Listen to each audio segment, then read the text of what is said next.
एक देश के राजा के ऊपर प्रजा के प्रति बहुत सी जिम्मेदारियां होती हैं। राजा का कर्तव्य होता है कि वो अपनी प्रजा के पालन पोषण के लिए उसके हर सुख दुख को समझे और उसका निवारण करे। वर्तमान में विश्व के अधिकतर देशों से राजशाही खत्म हो चुकी है। अब कुछ ही देश हैं जहां अभी भी राजशाही है। अफ्रीकी देश स्वाजीलैंड भी उनमें से एक है, जहां अभी भी राजा का शासन है। और इस देश के राजा के शौक ऐसे हैं जिसके बारे में जानकर आप हैरान रह जाएंगे। और इन्हीं शौकों के कारण वहां के राजा सुर्खियों में भी रहते हैं। तो आइए विस्तार से जानते हैं स्वाजीलैंड के राजा के बारे में। देश की आजादी के 50 साल पूरे होने पर यहाँ के राजा ने 2018 में देश का नाम बदलकर द किंगडम ऑफ इस्वातिनी कर दिया।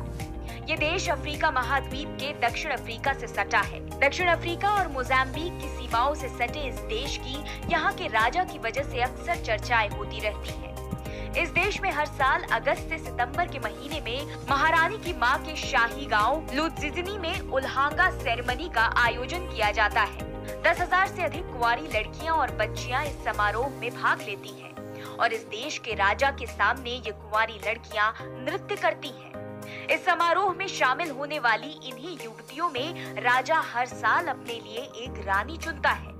हैरानी वाली बात तो ये है कि ये लड़कियां वस्त्रहीन होकर ही राजा और उसकी पूरी प्रजा के सामने नृत्य करती हैं। हालांकि इस बेहद अजीब परंपरा का इस देश की बहुत सी लड़कियों ने विरोध भी किया और साथ ही कई लड़कियों ने इस समारोह में शामिल होने से इनकार कर दिया था।